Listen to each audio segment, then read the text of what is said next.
And count, Leah. 1, 2, 3. We're the Hope Delinquency Prevention Program.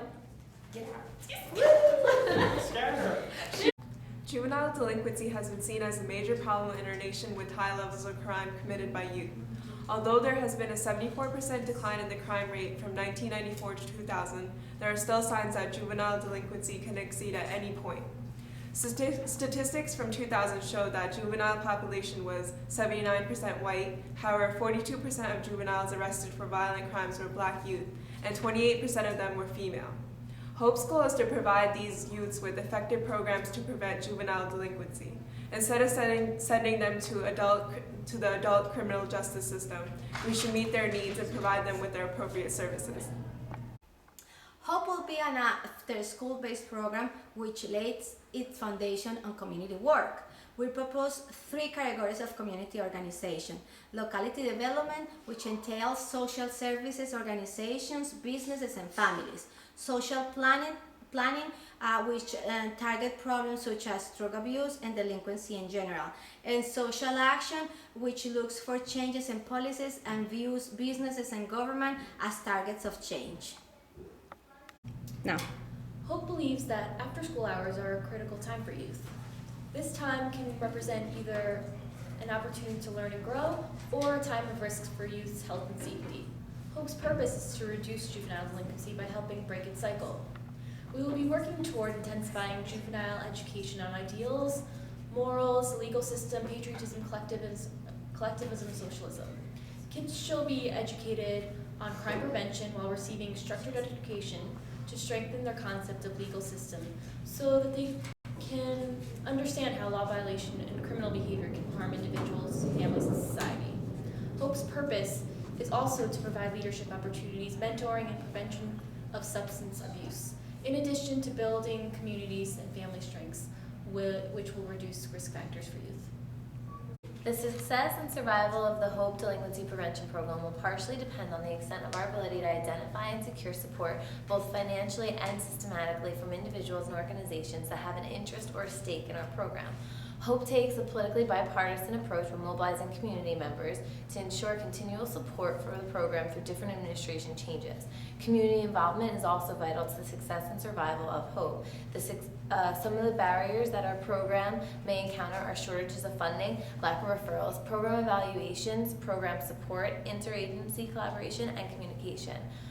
In addition to cultural and language barriers, getting families to agree to participate in the program and then coming to the sessions once they're enrolled is also going to be challenging. The reasons for the difficulties in recruitment and retention include transportation problems, a lack of child support, lack of time, and a fear of having their children taken away from them. 58. Hope will encounter many multicultural barriers in working with the West Baltimore population. We'll be dealing with African Americans, Caucasians, and Hispanics. Working with the persons of different cultures, particularly in attempts to creating a program this big, can be a challenge full with potential dangers and pitfalls. Even when all parties are well-intentioned, natural ways of speaking and behaving, when misunderstood, can destroy the best efforts and hopes of bringing our community together. It is hoped that not only will the Juvenile Delinquency Prevention Program be enhanced by such awareness and sensitivity to cultural differences, but that openness to diversity will enrich the lives of all who choose to participate.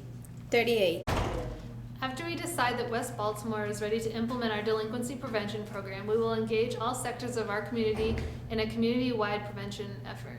We will need the support, commitment, and funds to implement an effective prevention effort. We will be getting the support from the CWLA, who has recognized the undeniable link between child negligence and juvenile delinquency, and has accepted the mantle of leadership in addressing the need for improving cooperation between systems for the achievement of better outcomes for youth and family involved. By creating the list of people, we will be able to identify the potential leaders who can guide our efforts. We need to determine staffing, budget, and resources, invite people to join, clarify expectations. We need to educate the members, develop a vision and mission statement, the goals, and the objectives for our program. Our second part is the community assessment. The community assessment will help us to examine the current conditions of our juvenile delinquency and to identify the level of risk and protection in our community. The assessment will help us to create an objective profile of our community, determine the geographic and demographic areas that are at greatest risk, ensure that we are putting our time and money where it will have the greatest impact, show policymakers the need for funding our prevention program, and identify research-based strategies to implement in our community. Our third step involves resource assessment, which is a systematic process for examining the current resources in our community, such as reducing risk factors and increasing protective factors.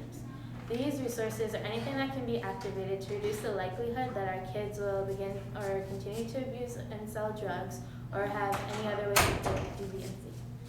We need to identify gaps where new services should be implemented, avoid duplication in services, build collaboration among service providers, modify existing programs to meet prevention needs, identify existing resources to sponsor new programs, ensure we are creating a comprehensive prevention strategy for our community, and ensure that we are effectively implementing the priority risk and protective factors that we identified when completing our community assessment. Okay, so the fourth step, the logic model will help us to lay out what the program is expected to achieve and what is and how it is expected to work. Based on an expected chain of events that link inputs to outcomes. The model is based on a series of ordered actions that are logically linked. We recommend that we engage as many key stakeholders as possible in developing the program's logic model. This builds a sense of commitment and shared direction. Working on a logic model can also help build ownership of both the program and evaluation. It helps key stakeholders recognize the limits of what the program can do and how other community factors may influence the achievement of long-term goals. And the layout of the program is as follows. Part 5. Hope will introduce guest speakers from all different race, age, gender, and ethnicities, also religious organizations, to promote acceptance of all. These speakers can talk about alcohol and drug prevention, family violence, family preservation, how to make a positive impact on the community, and other topics like this. They can also show different professions and careers that can be open to these middle school children. We'll also introduce team sports such as basketball, kickball, and wiffle ball for structured activities that can promote and teach leadership, cooperation, and sportsmanship. Finally, we will have charitable activities such as making cards for the sick and the elderly. Also, the children can make peanut butter and jelly sandwiches for local soup kitchens. These are fun activities that can also teach the children how to be caring and compassionate, and recipients will benefit from this as well. The philosophy and values of Hope are to improve the lives of the juveniles and reduce the problems of them and their families.